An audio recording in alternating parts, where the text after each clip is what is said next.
Happy Father's Day to you all. Thank you, thank you.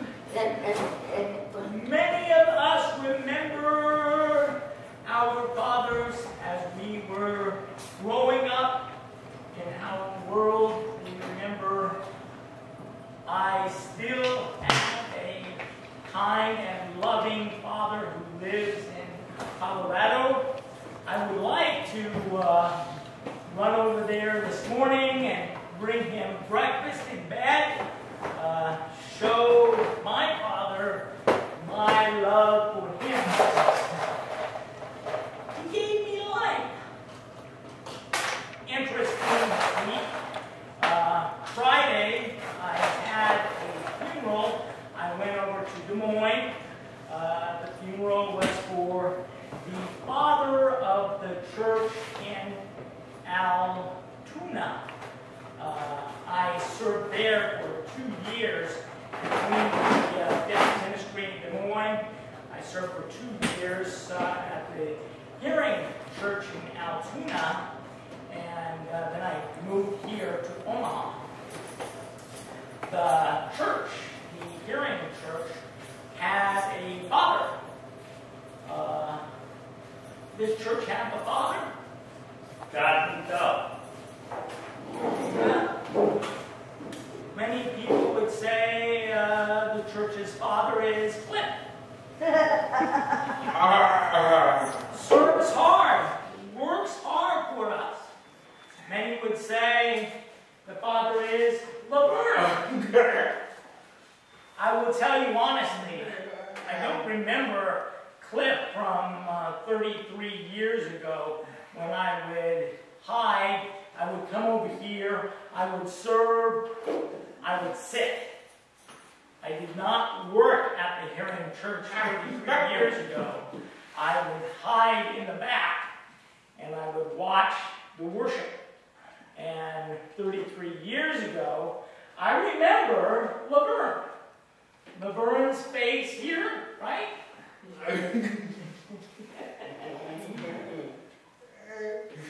70s? Yeah. I remember way back when. I remember Father Sparks. I remember Father Dale Boyles. I remember Father Jim Cornett. I remember many of the fathers of this congregation. I remember the people who, what is a father? Why would I say Cliff is the father of this church? Why? Because Dad takes care of us. Dad makes the hard decisions, makes the hard plans for the church.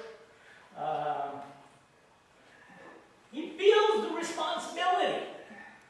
He feels the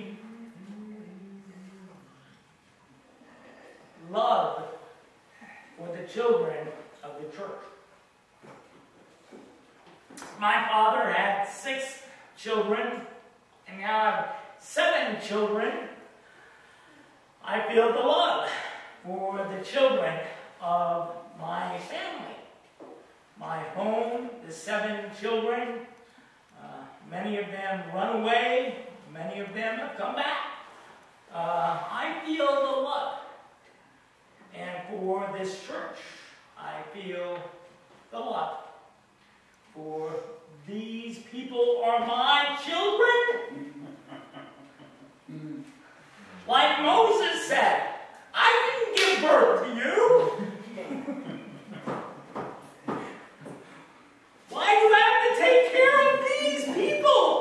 I didn't give birth to them. This week, my young black girl that I taught the guitar to many, many years ago, she began to learn the guitar. I think she was probably 10, 11 years old when she came I said, I don't know how to tune it. So I tuned it up. I taught her how to play the guitar. But yesterday, she announced that she is pregnant. Wonderful. I did their wedding 1 year ago. I did the wedding, and God said, it will rain. And they said, outside wedding. So I kept praying, please, please. And the wedding was finished, and no rain. We took the chairs, and we folded them up, and we put them in the truck. Finished. The last chair, folded up, put it in the truck, and I felt 5 minutes later, rain. Not like you there. Well, then yesterday, the woman said we will have a first anniversary, wedding anniversary party. And yesterday morning, I woke up and I walked outside to get the newspaper, and I felt, and the rain came down in buckets. And I thought, oh, that's terrible. Her party is at 7 o'clock tonight. And I know that the rain, so hard, the rain will stay all day. Nope. Not 1, 2 o'clock, stop. And right up, and they had the party yesterday, and the little lady announced, I am pregnant. Wonderful. Herself, her husband, very, very happy, very, very proud that today, on Father's Day, they can tell their friends the husband will become a father. The father of the church, the father in this world, fathers are very, very important. Their job, I remember it was not father, but I remember the one day, always we call it Joel's bad day. From early in the morning, all day long, Joel was just in trouble all day. The horseshoe he threw at the fish tank full of water. All day long, he was trying to help Mom, and he was sweeping, and poked Mom in the eye. Joel's bad day, all day long. He could not do one right thing. And Mom, finally, Joel again had done something terrible, and Joel kind of looked up at Mom. Mom said, "Why do I have children?" And Joel answered, "Because you love them." And it's true. For a father, it is the same. Why do I have children? I think God often says that. Daryl's bad day. Seems like all of my life. God would say, why do I have children? Because of me, Daryl, because of all of the people of this world. We can't do the right things. We can't do the perfect things. I would like to. You know, Joel was not trying to get in trouble all day. And I, like Joel, I would like to help. But it seems like with the broom, I'm always poking God in the eye. Why do I have children?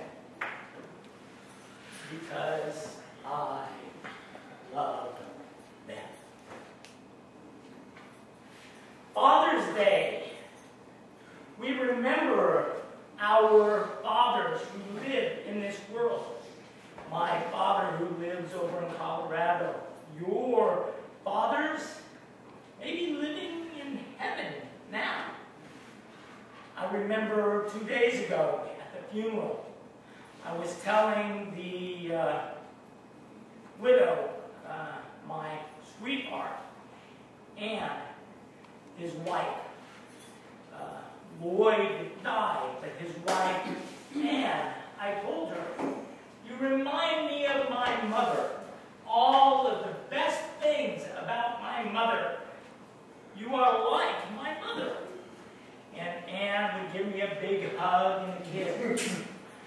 And we have always been a help, a comfort, and a support to each other. And now with Dad passed away, the funeral that day, we were still the support for each other. Her 2 children, one is a pastor, a Lutheran pastor, and the daughter who is still single. I think she is almost 50 years old and still single. But the girl always has been my dear friend for many, many, many years. And she said, I'm happy when you could drive over from Omaha, drive over to Des Moines for the funeral. And I told him I would not miss it. That man was like the father for the church that I served for 2 years. That man continually cared for, planned, was responsible for those children of God. That man was a father for the church. Our earthly bodies are from. I had a dream 2 days ago. I had a dream that I was writing a book. Maybe I need to do that. Maybe that's God encouraging me. But I was writing a book on Christian sexuality. And I said, what? And God said, yeah, write the book. Because I know what that means. 7 children later, I understand what it means when God says, become a father. Before I got married, we named our 7 children. Before we even planned the wedding, we named all of our 7 children. And I prayed, God, I would like to serve you that way. I would like 7 children. This week on Facebook, on the internet, the web, it had Margaret Sanger. You know who she is? Margaret Sanger. She is the founding person for Planned Parenthood. Planned Parenthood. Good place? No. Yes? No? Okay. The woman, the quote on the picture, the quote with her picture beside it is, the best thing that any father can do for his family is to allow the woman to get rid of unwanted children. The best thing a father can do for his family is to allow the woman to have abortions, get rid of the younger children. Will that be okay?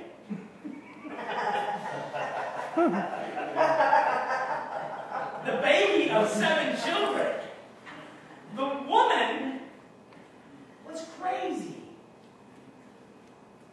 Many people today misunderstand what it means to be a father. Fathers are for caring for children. Children are trouble? Sometimes. Sometimes. Children are expensive? Oh yeah, sometimes. And it creates $8,000 a year now. Yeah. Well, again, this month I was hoping that I would be finished paying the monthly payments for his college, my son Marty's college. I thought, June, I can breathe a little bit. No, I still have over $1,200 to pay for his college this month when he has no college. Expensive. They can be expensive. 7 children. Is it a better idea to get rid of babies? No. It's not a better idea. This one,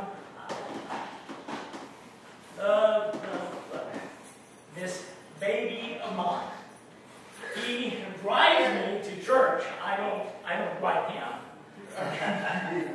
He drives me to church, and he takes care of me. He worries about his dad. He loves me and brings me breakfast in bed. Yeah. Wonderful, wonderful son. And what he can do for me, is that the reason that I had 7 children? Not really. I had the children because I love them. I love my children, and I love God's children. He says that children are a blessing from the Father in heaven. He gives to us children that we can rightly love. Our children, his children, his church. Well,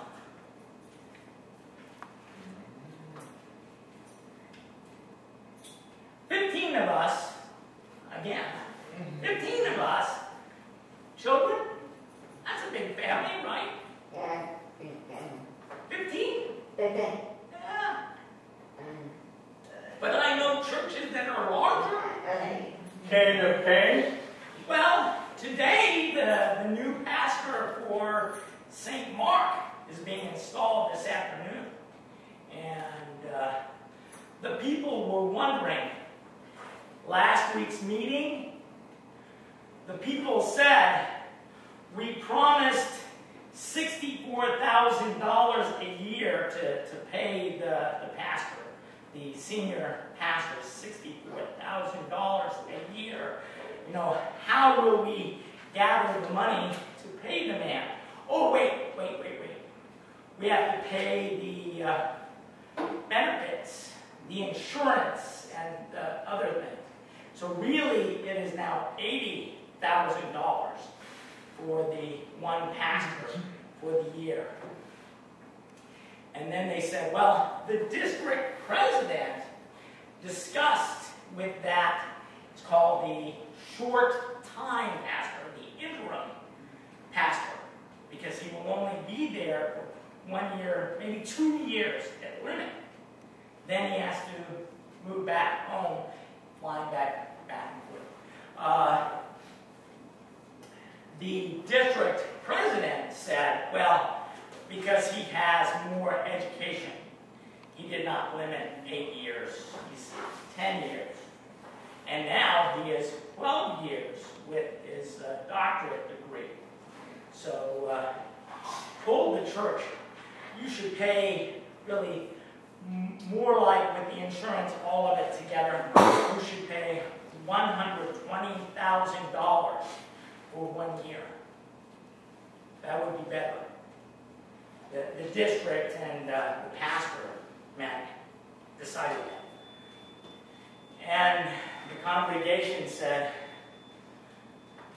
how will we pay that? No, we are paying for a new building right now. We are paying for many other expenses right now. The economy is not good. How will we pay such a high cost? The one lady, my friend, I have known her for 33 years. The woman said, God will help us. Don't worry. The pastor will bring in more children for our church. The pastor will be like our father, and he will bring in the people again so that we can pay for our church responsibility, $120,000 for that pastor.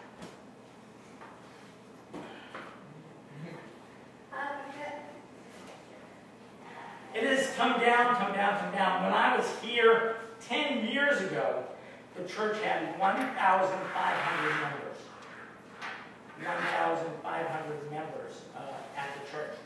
But today, they have 470 members.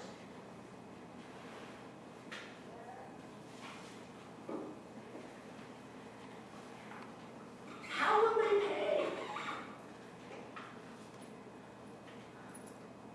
Well, Dad will take care of us. The pastor is like our father, right? Baloney. Fathers do not come for 2 years and then leave. That's not a father.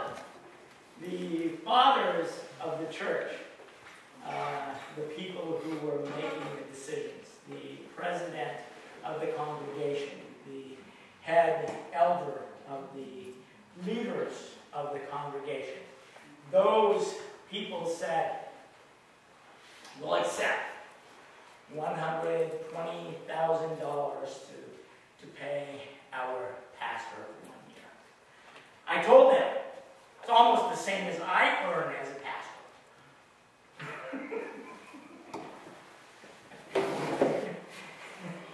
Right?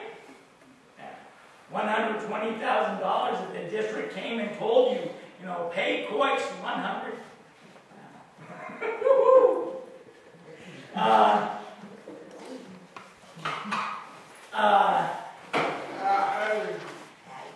The church.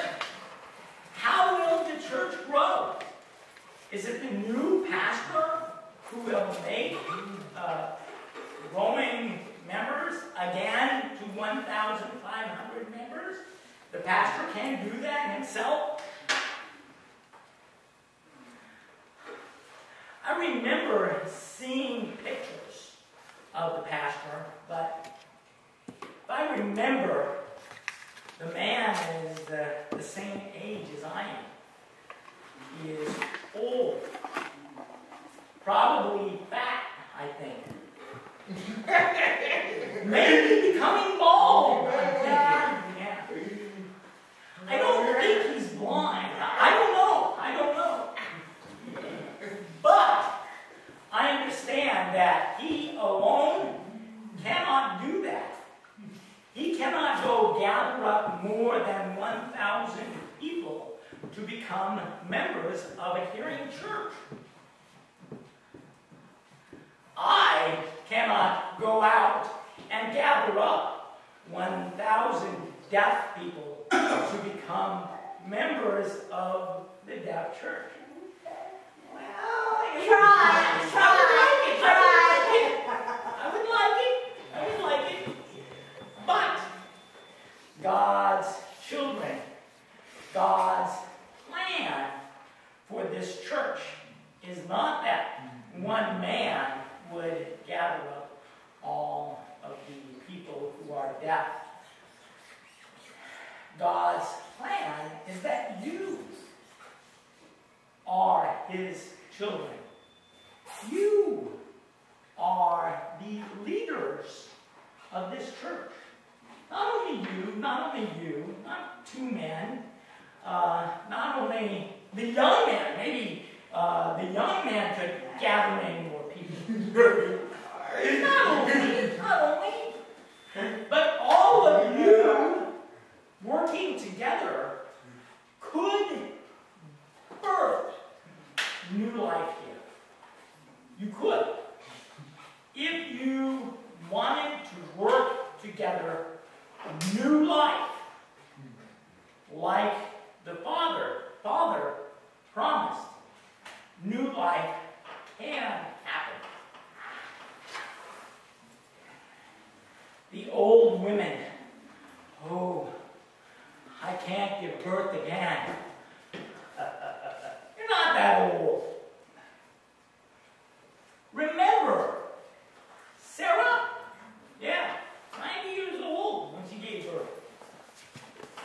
You can do that. Or Eve. You don't need to give birth to a baby. No. But you can draw some of your deaf friends to become children of God. The verse in the Bible said, the farmer was planting the seeds in the garden. Which is the smallest seed? Mustard. Yeah, mustard. The mustard seed, when you plant it, and you water it, and you care for it, and it grows. We don't know how it grows. Scientists can make life. They can. Scientists, machines, microscopes, all of them cannot make life. Still, the farmer plants, but knows that the growth is from God. And they plant the small 470, the smallest 15-member church. 15 members. And it can grow. It can grow. And the deaf people will come and make their homes here. The deaf people will come and enjoy the cool, life-giving, health-giving care of God here. It can happen. It will happen if you are willing to, like the farmer, just go out and work a little bit. You cannot make it grow. Scientists cannot make a seed grow. But with God's help, when you go out and tell your friends, come to church with me. Come and enjoy the love of God.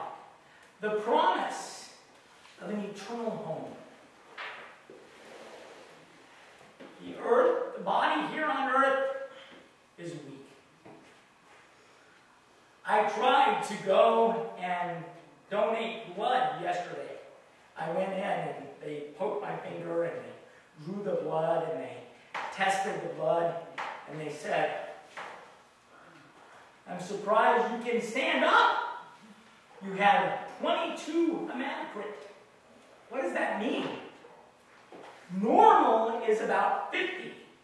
I have 22. That means, the nurse said, normally, if they have 22, they are either in the hospital or in the funeral home. I am weak. I am dying. The blood center doesn't like to take dying people's blood. They refuse me. But the weak bodies here, I am eagerly awaiting the body of heaven. Not made by a man here on earth. I am waiting for that body in heaven that will be strong. It won't be fat or bald or blind. There in heaven, it will not be old. It will be perfect. And your friends, do you want the same? I want that for you. And I want that for him. And I want that for my friends who are deaf here in Omaha. I want them all to go to heaven with me. And I want you to help me. Bring your deaf friend.